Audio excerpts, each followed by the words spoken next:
Welcome to Trenton Talks. I am your host, Veenie Stansbury. You're watching on WPHY. You're listening to the four times Stellar Award winning station, 1300 WIMG. That is us. That's us. And I love this station. The best part about my job is I get to meet new people. I get to meet people that I never known before. And one of the beauties about learning and getting to know people is learning their stories. I enjoy learning their story. And right now, I'm excited for the story of I messed it up before, but I'm gonna say it right. Antonio River. Rivera.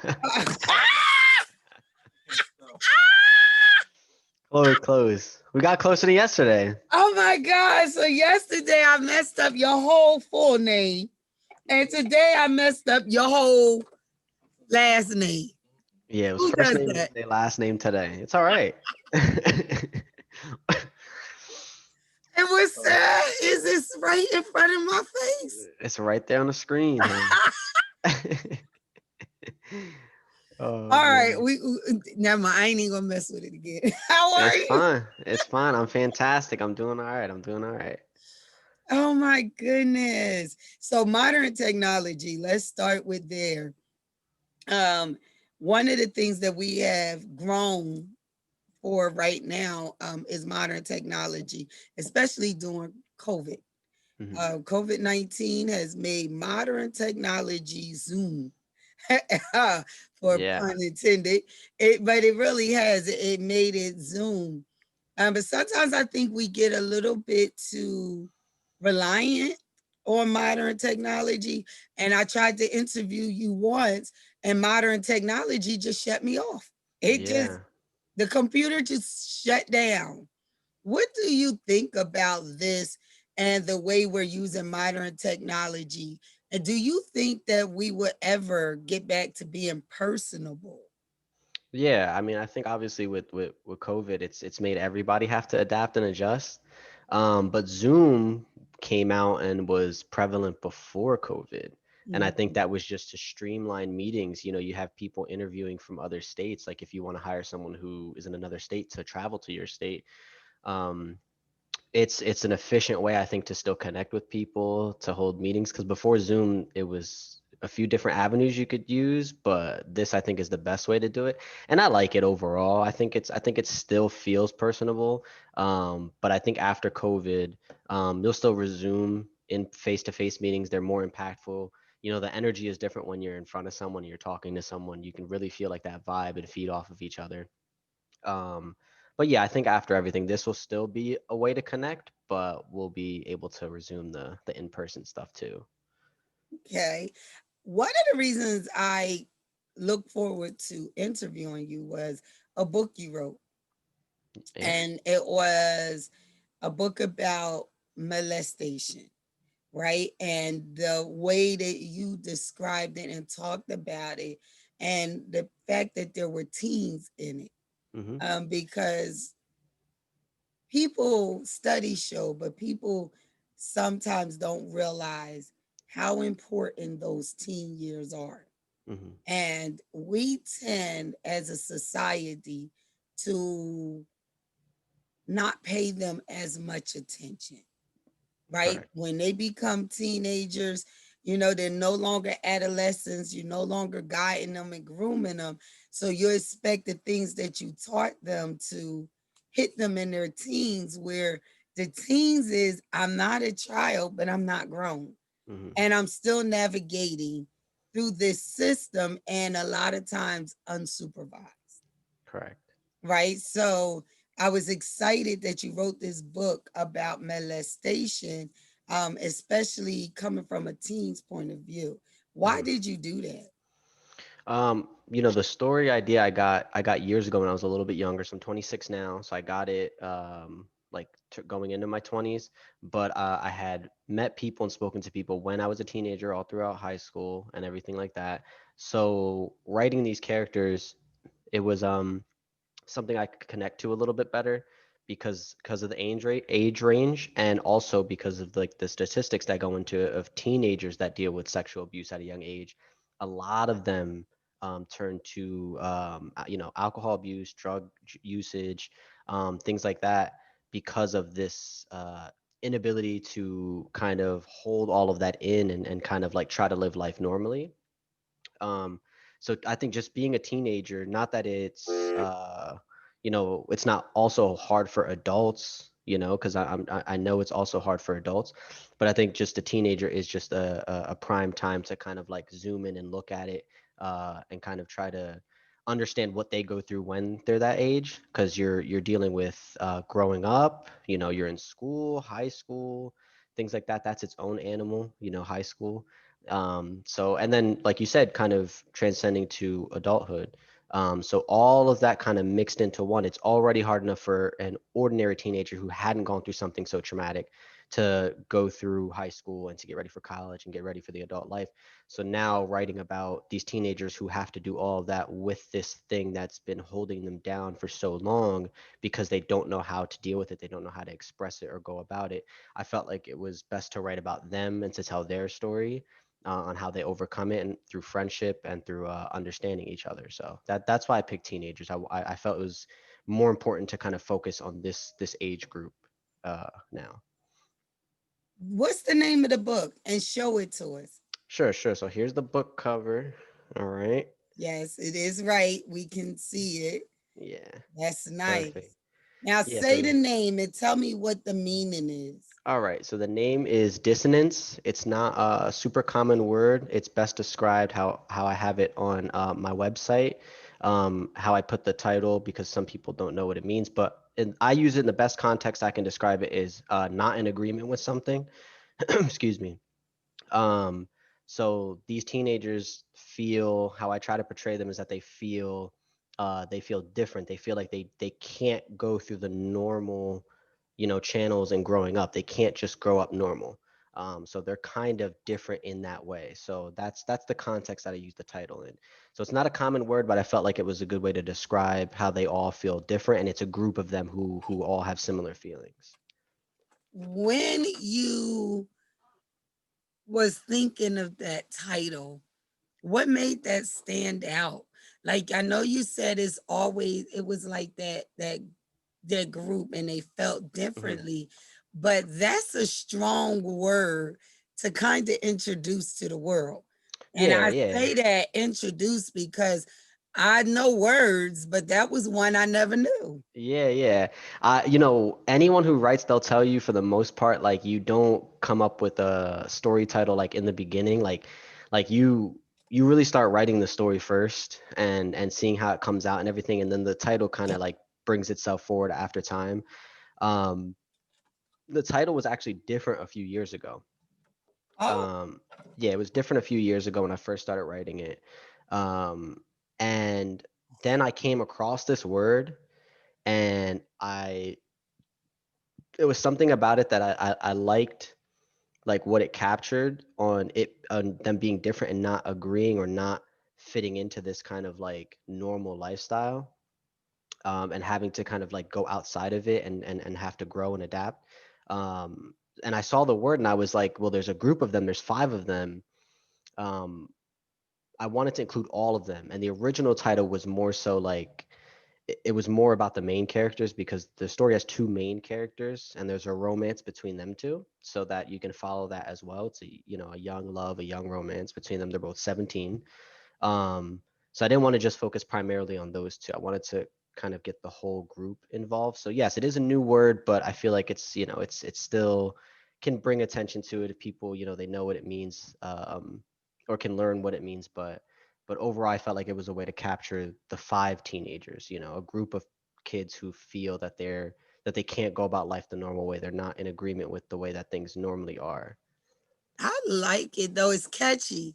And if I was in a bookstore and or going online now Mhm. with the books, that would be something that would catch my eye because it's different.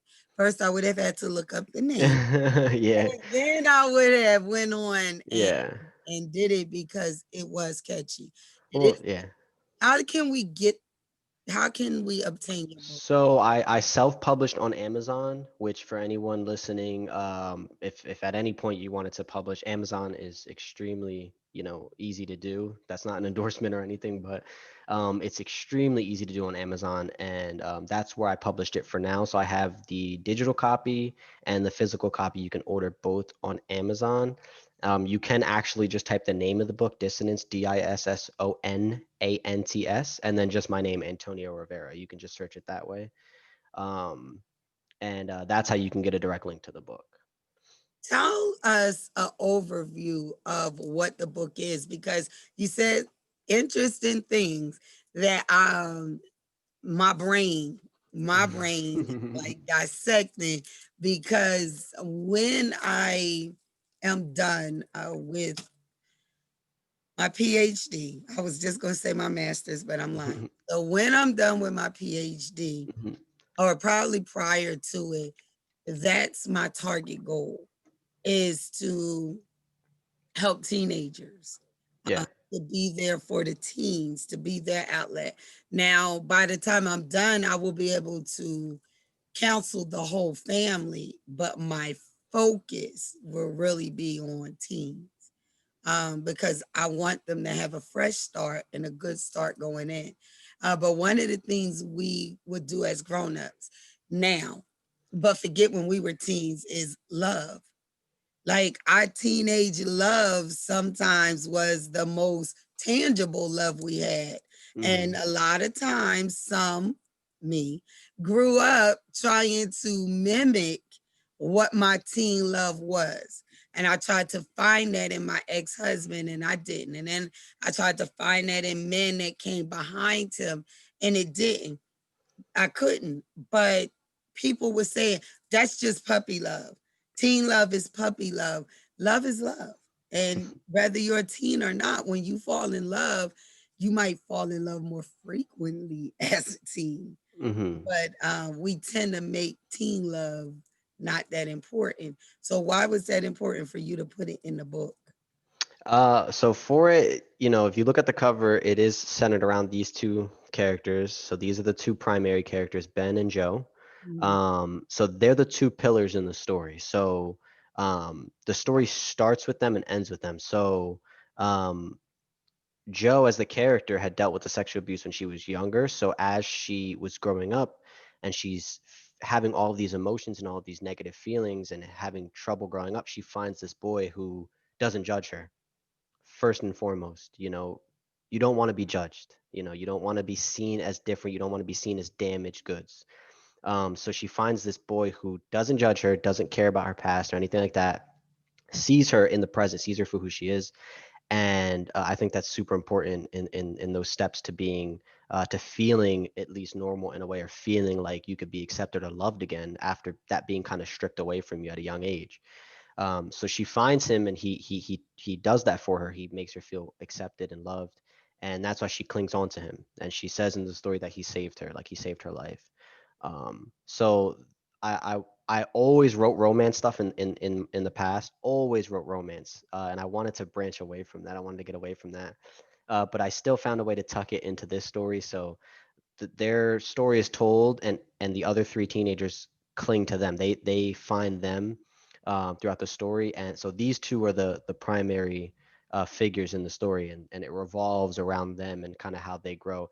But the story also tells about how their relationship then is affected by these other people coming into their lives, and them now having to kind of understand this bigger concept, that it's beyond just those two, that it does happen to other people, and now these people are in their lives as friends. um, but I just thought romance is something that people can connect to really easily. People have felt a young love before. You know what it can do to you. You know how you could feel like this is the most important person in the world, and want to follow them to the ends of the earth. So I tried my best to capture that in this young love, but also how they have to try to sustain that with now this very real issue around them. So this wasn't your first book. You've written more. This is my first completed novel. So I'm Okay. 26 and I've written like hundreds of stories. Like I've written so many stories, but they're all short stories. They all have their own things with them, their own concepts. But this, we're in 2021. I got the idea for this book in 2013. Oh, wow. Uh, yeah, so very long time ago. But I started writing it in 2015 when I started to take it seriously, when I felt my writing was mature enough, when I felt like I had talked to enough people, when I felt like I could write this delicately without it coming across a certain way, because each five of these characters all tell their stories and they're with detail. So at parts, it's some people have explained that it's hard to read because it's going into detail about some of the abuse, and I had to write it in a certain way that people wouldn't hopefully wouldn't feel triggered or wouldn't feel like it was done irresponsibly. So I had to wait a little while before I approached it. So that's why it took as long as it did. I like that you said that. I have a friend, Tona Buck, and she wrote a book called That Second. And it was talking about the second your life changed. Um, for her, it started at 3. She started Jeez. being molested at 3 years old. And he didn't start off like a predator. He started off with just letting her bounce on his lap. He started off with when she was bouncing on her lap, putting his hands up under her butt, Mhm. making sure she had a skirt on, because Mhm. she was only bouncing on his lap when she had a skirt on. And as she was going through the details, they were like, how could you remember that and you were 3? You were Yeah. traumatized. Yeah. You're going to remember trauma. Mhm. She remembered the first time he used a toy to open her up so that she could be open for him. She was about 5, It's right? insane. Yeah. Exactly. So I understand when people say it was hard to read through the details, but I think it's important. Mhm. And like Tona, I know the story because it was self about her. So I knew the story, but I still found it difficult to go through the book. But I encourage people to finish it. Tell me something cute or something good, not cute, that could help somebody in the middle of the book. Like, give me a scenario from that'll somebody will be like, oh, I think I'm gonna go pick up the book. Yeah. So one thing I noticed that too as I was writing it was like you're talking about such a serious subject and you're just having all these people come together. I didn't want it to be, so heavily invested in this subject to the point where the whole entire book is that, and someone doesn't get a break mentally. So the story is a little bit bigger than that. And I wanted to focus as well on the friendship aspect of it and how they use these friendships to kind of evolve and develop. So as the story goes on, once all the characters meet each other and a few of them tell their stories to each other, there's a point where they are prepared to go do something. They want to go do something, which I won't spoil here. Yeah, don't spoil it. So they want to go do something, but before they do, because they feel like it might change them, they feel like things could go bad or whatever, they say, let's meet. They meet up and let's build a little fire. So they build a little fire, and one of them brings marshmallows and stuff, something that I never did as a kid. But basically, one character suggests that they sit down and they roast these marshmallows and they tell each other their favorite memory from their life, but a good moment, a good memory. Oh, So they sit around and it's a few chapters. It's like I think 2 to 3 chapters it spans across, but each character takes a turn going into their favorite memories, something in their life that they remember that they could pull happiness from, that they could feel good from. One of them recalls their birthday with their sisters, her sisters waking her up and dancing with her and making cake and everything like that. And as she grew older, they disconnected. They're not really close anymore. So she remembers that good family moment.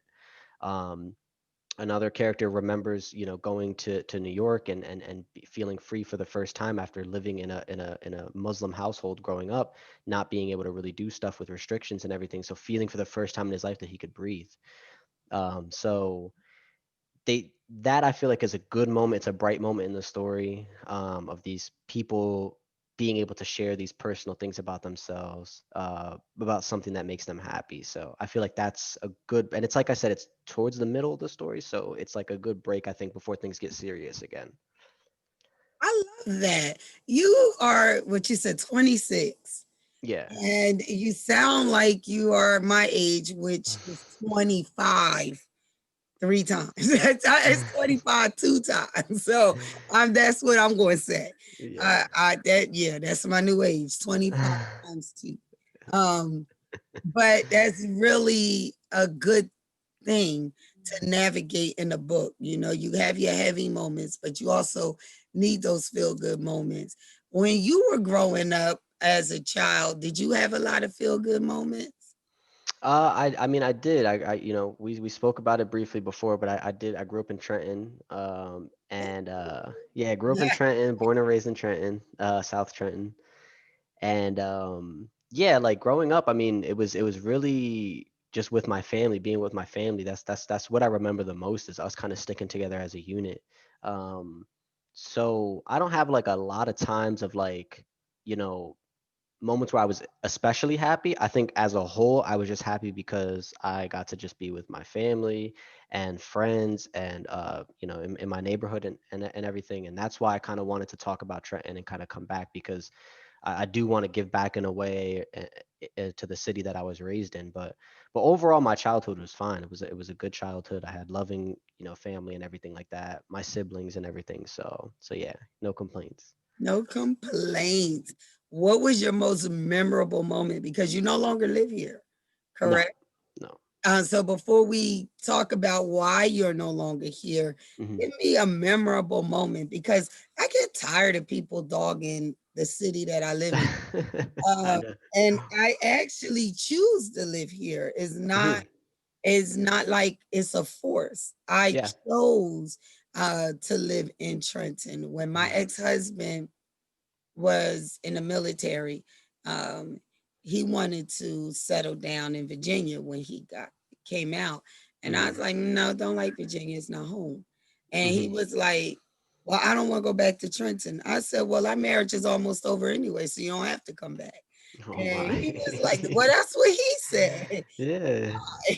um, but it was just the love and the roots that I grew up with here. I wanted my boys to experience. And they did. They would tell you they had a wonderful childhood. And no, I didn't move to Ewing. I did not knocking Ewing. I'm not knocking Lawrence and Hamilton, but I wanted to be in Trenton. And that's what I did. I found a cute little house, and Hmm. that's what we did. So I like to big up my city as much as I can. Yeah, yeah, So what absolutely. was a good, give me a memorable moment that you were like, I will never forget when. Yeah, absolutely. I think, my mom, she was a single mother, raising three kids. Um, Oh, we're in the single three kids club. yeah, single Yo, mom, three your kids, yeah. mom. Yeah. So it was tough. It was really, really tough for her. And that's why we all had to kind of like stick together. We lived at her dad's house, so my grandpa's house for a while. Um, And I think the one of the best memories I have was when, she started telling us that she was, about to get a house. We were going to get a house, renting, albeit but a house, What's at the least not hell? like a room in my grandpa's house, a house Mhm. for all four of us. Um, so yeah, we went, she picked us up after work and we went to this house on Second Street in South Trenton. And I just remember kind of, us walking in, and my brother's really, really tiny at the time, my bigger sister. We all kind of went in there in this empty house, and me and my brother went upstairs, and my mom said, this is going to be your room with your brother. And I just remember being so happy that we went in, and it seemed huge to us. It was a small room looking back on it now, but it seemed huge to us, me and my little brother. And we went in the closet and we fell asleep. Oh, Um, and we were so already with no furniture, nothing in that room, so comfortable, because it was the first place that was ours. That was we could really build as a family. Looking back on that house, it really is my fondest memory of Trenton is the years that we spent at that house. It's probably 13, 12, 13 years we spent at that house. um, just all the crazy times that we had living there together, and all the things that we kind of went through. That's my best memory overall of Trenton. Is just the day that we kind of got our first place together, our first home together. So That's a beautiful memory. thank you. I love that. So you guys are no longer in Trenton, correct? N- Where are you? yeah, so a few years ago, I'd say like it's probably 5 years now. We decided to move out of Trenton, my mom and my brother. My sister had already moved out at the time with the person she was dating. But we moved up to Edison. So they came up here to Edison, which is in central Jersey. Um, and it's totally different up here. But they moved up here. I actually stayed down in Trenton for a while because I had a job in Pennsylvania. So I was like right across the bridge, Hmm. right across from Mooresville. So I stayed in Trenton, my grandma's house. My grandma lives on Center Street, and I stayed there for a little while, and worked. But then, home to me is like is I know you affiliate home as Trenton and everything like that. Trenton is my home, born and raised and everything. I've always found that I'm more so connected to the definition of home is more with like family, like the people I love and the people I care about. So once my mom and my brother moved to Trenton, really my grandma was the only one in Trenton. I felt more lonely because I was like, these people I've been my whole life with are no longer here. So the overall view of like living Trenton wasn't home as much as they were. So then I moved up here. I was able to transfer jobs, and then I came up to Edison, and then that's where we live in Edison. I live on my own, but we're both still in Edison.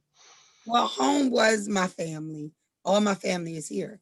And Yeah, so it was yeah, it's a home. brainer for me. It was Yeah. home. It, but I was determined to be in the city because at that time my father, stepfather lived in Ewing, Hmm. and my mother lived in Ewing with him for a while, and then she ended up moving back into town. But I didn't want to live in Ewing. We could have because he was a military person, and so we could have received a very cheap mortgage on Yeah. a home in Ewing, but I just didn't want that. I wanted Trenton, and that's what we Yeah. did. You know, so Yeah. but my family was here, and that's what made it home. But I purposely moved into the city. Hmm. I felt like if anybody was going to get my tax dollars, I wanted it to be a Your place city. that could use it the most. Hmm. So that was That's a good, yeah, absolutely. my thought. So being in Edison is like what now? Because you're with your family, and you said it's a little bit different.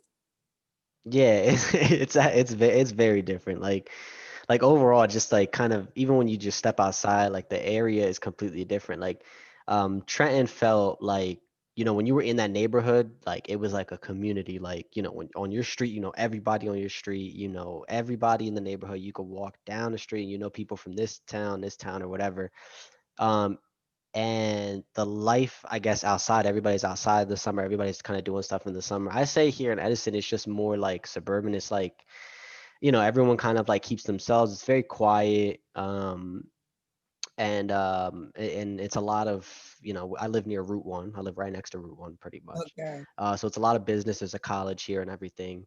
So I would just say the primary difference is just like it's very like everybody kind of keeps themselves. Everyone's kind of like quiet, whereas Trenton feels uh more like a community where, like I said, everybody kind of knows each other. Everybody's kind of outside doing something. It's noisy. It's a lot of stuff kind of going on, and some people, they get used to that. They love that.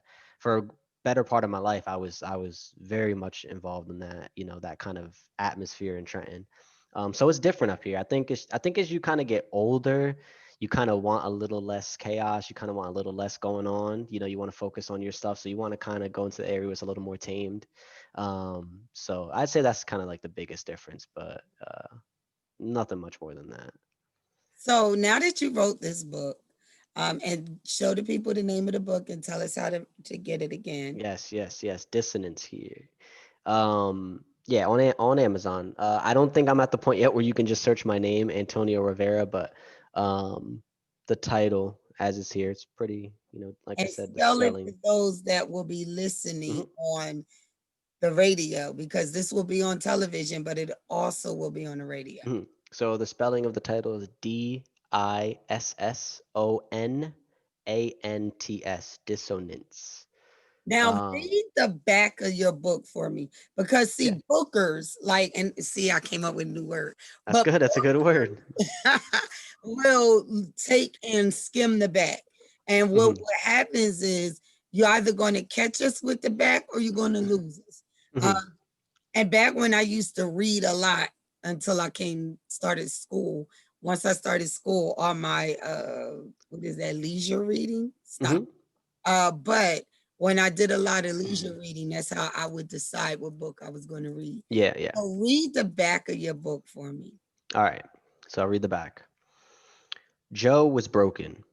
Tattered from the sexual abuse she experienced as a child, she finds a new life with the woman who adopts her.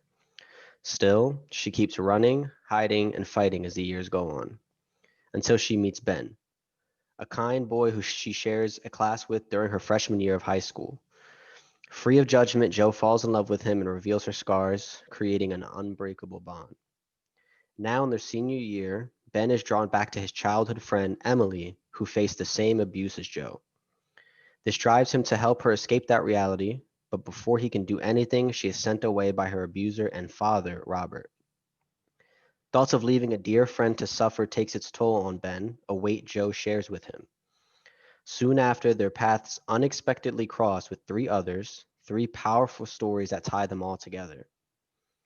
This incredible coincidence births a set of unique friendships and inspires Ben to do whatever he can to help them heal. Will he lose himself or possibly the one he loves most in the end? That's it. Ah, Yeah. now I want to read to see if he gonna lose himself. How is he Yeah. going to get through this? It takes a toll on him because he's the most mild mannered character throughout the story, and he gets the idea to do something very very out of the ordinary. So when you go and you read it, he wants to do something that's what some would deem probably crazy, but he believes in what he's doing, and the other teens in the group kind of buy into it, and they kind of feel that he does care about them, he does care about this whole thing in our world, and they kind of follow him, and he does have good intentions in doing it. Obviously he does want to help them genuinely, but he's 17 years old, so you have 17 years old meeting these other teenagers who are having these massive problems in their lives, and taking on all these stories and all these thoughts and all these feelings and kind of going, and Joe, his partner, she's from Trenton. I wrote her to be from Trenton. Yeah, so she's a lot of in a ways she reflects kind of how I used to be in certain ways, like the way she kind of talks, the way she kind of goes about things. She's very rugged. Um, so she has to stay with him the whole story, and try to help him as much as she can, kind of stay the person he is in the beginning, because he starts to change throughout the story. So, you know, Oh, and the yeah, yeah. twist and the twist plot, the plot twist. That's what. Hmm. Never mind, I just said it wrong. So I ain't, The I'm plot good. twist. I'm not even going to go after this. What do you see in the future for you? What is it that personally you see, and what would you like to see this book do? This book, I ideally, I was telling Edna, you can ask her yourself, because she was telling me not to give away copies and do free giveaways and stuff like that. Anyone who knows me knows that I didn't publish this book because I want money, so I don't really care about that. Honestly, like, I've given people copies of the book. I don't really, in my mind, like, I'm not trying to sell this book to be rich or anything like that. I want this book to get into the hands of people who want to read it, who are interested in the story, in the subject itself, to learn more about it and to be more involved with it, and I can only hope that this gives me a platform because if it does, and people know Antonio Rivera and they know I'm the author of this book and they know what the book is about, and I come out on Twitter, on Facebook, on Instagram, or whatever, and I go and I want to talk about it and I want to donate to this organization, or I want to, facilitate an event, or something, because I have a platform, because I was successful with the book, that now people will follow and now people will listen. And that's what I really want. The sales and stuff like that, if financially, if anything, it's going to help me and my girlfriend and everything and my family, because that's all I always was taking care of my family. That's all I really wanted to do. But if anything, I want this to just reach people. I hope they can connect to it and get something from it positive, and just hope it gives me a platform so that I can keep talking about this very serious issue that we don't, honestly, we just don't pay enough attention to. And it's probably one of the most unimaginable things that we have to deal with in our society. It's just a horrible reality that, again, we kind of push to the side, I think. So it's just something that I want to talk about the rest of my life and feel very passionate about. So. I love that you said that because helping is key. Helping is key. Hmm. So as long as you're helping, trust me, God will take care of you. I He, believe that. he will take care of you. I don't make much money, but just recently he had me do a few things for a Hmm. few people. And I was like, all right, well, you telling me to do it, you're going to provide me the finance to get it done. Hmm. Not only did he do that, he did that. You know what I mean? Yeah, yeah, yeah. And then he saved me money with my car. So where I thought I was going to spend about $400 on the car, I spent 70. Wow. Big difference. Yeah, huge difference. Yeah, yeah, absolutely. I My spent God. 70. So that was the blessing. Like he's like, I'm going to take care of you. And he did that. So I was able to get my car fixed for $70 versus the hundreds that I thought I was going to spend. Yeah. Yeah. No, I believe it. I mean, God brought me this story. I mean, I always say it. He gifted me the ability to write at a young age when I was in eighth grade. He gave me the ability, he gave me these thoughts and these stories. So like I've always been able to just create. Like that's just been a thing I love doing. And when I 2013, he, one night he just dropped this in my head, this story, just planted the seed, and helped me grow and mature and develop to the point where I could actually write the whole thing. So that. I like the thing you said, which is key. You had to grow and develop. A lot of people want instant overnight success, but they're not understanding that it takes some stuff that you have to go through. You have to go through that learning curve. Hmm. Um, Tell me a little bit about those romance stories you were writing. Like, give me a small synopsis of one of them so that I can like not just see where you're coming from, but Hmm. people can also now hear about how that book is going to sound. Yeah, I mean, I would say, yeah, since I was 18, I probably wrote like 10 to 15 completely different scenarios as far as like romance goes, but in all my story, most of my stories, they has like romance tied into it. One that I never finished writing, I wrote a lot of it, but I never finished writing, was pretty much my best way to put a guy falling in love so deeply, that when he loses this person, it's a fantasy, but when he loses this person, I originally wrote it as that she passes away to cancer, she dies to cancer, brain cancer, but he's so hurt by this that it traumatizes him to the point where he doesn't remember how he lost her. Like he thinks she just left. Like he thinks she just, left him, and he's kind of struggling to kind of like gather himself and everything. Um, so in all the romance stuff I wrote, I tried to be like different with it. I tried to, you portray the cute stuff, the cute aspects of it, but also the very real aspects of it, the difficulties, the challenges you face with people. So um, I would say that like my romance stuff is doesn't have like happy endings, overall. I'm good. Look, no, you got me Yeah, with that because a lot of times romance do not end happy. exactly, Hello, I just exactly. said my ex-husband how many times? Yeah, So exactly. There's our there's good romance, moments in there, but a lot of the times, yeah, I don't write them with like they happily ever after kind of rubs me the wrong way. So yeah. And be not saying that everything is doom and gloom. We're not Yeah. saying everything is doom and gloom, but we're not saying you're gonna go through the daisies either. So if anyone wanted to get in touch with you, how can they do that? So the best point of contact, if just someone hears it or someone's going through, is my website. Because there, you have like my email there. I do have a Twitter as well, which is also linked there. So when you open up my website, when you go to my website, it's just the cover of the book, and if you go to the bottom, it just shows the email and the Twitter tab. Those are the two to get to me. The website is the title of the book, Dissonance, Dissonants .xyz. Okay. Yeah. So not .com, .xyz. I've never heard of that. Yeah, it's with Squarespace. Squarespace, like if that's another thing, not a plug. I'm not endorsed by them, but Squarespace lets you create your own website.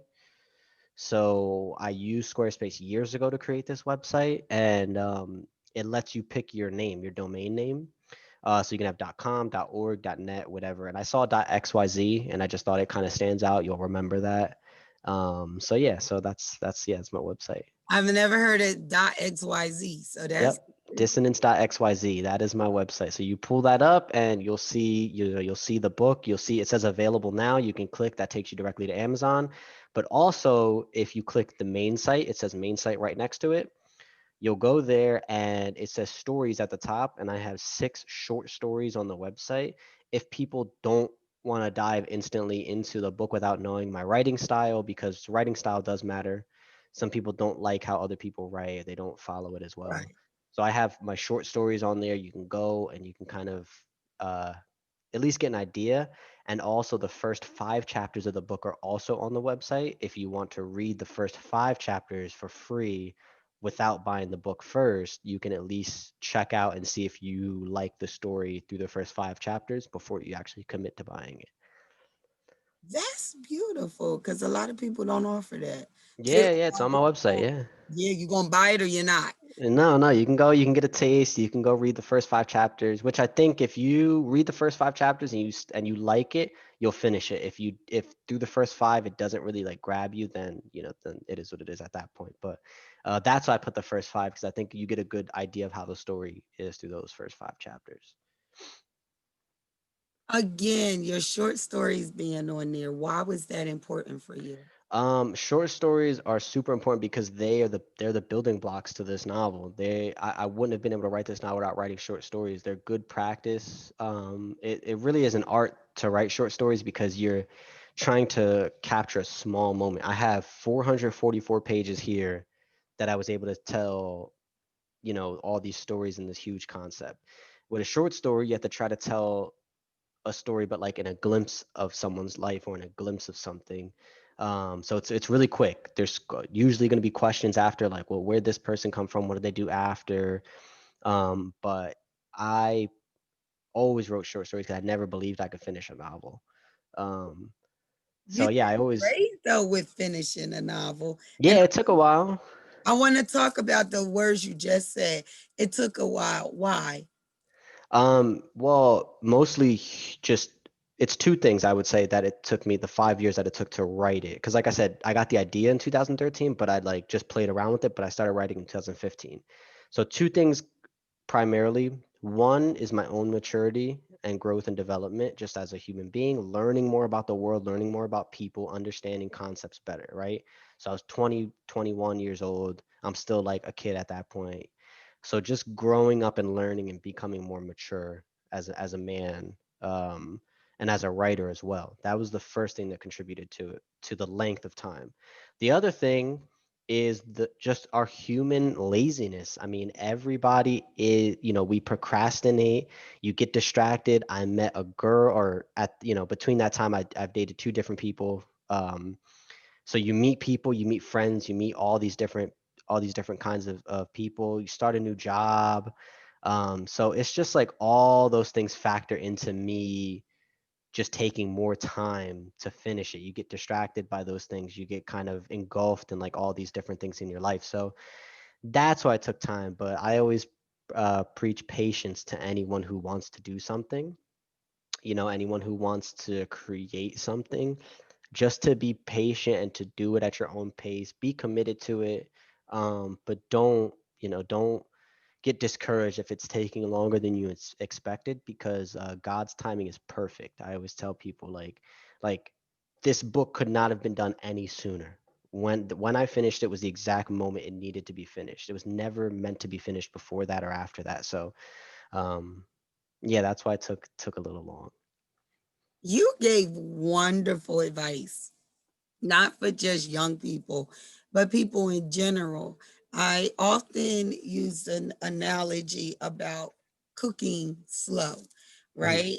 My grandmother would, I love lima beans when she make them, Hmm. because she would take the time and cook the smoked meat. Now, most people understand the smoked meat is already done mostly, but not Hmm. her. She let it slow boil, not a fast boil, until the water is so seasoned with Yeah. the meat and the seasons that she put in the water. And then she takes the time to wash the lima beans. And once she washed those lima beans and then let them soak, she put them in that pot. And it makes the best juices. And but when I eat them with that quick rice, but she took the time to do the lima beans and stuff And brings it all together. and brings it all together. She did Uncle Ben's rice. So anybody that know, or Carolina, she would do those. Yeah. So if you know about cooking, you know that's not that 2 minute rice. That Mm. rice will take a few minutes where you Take a got to while. stir.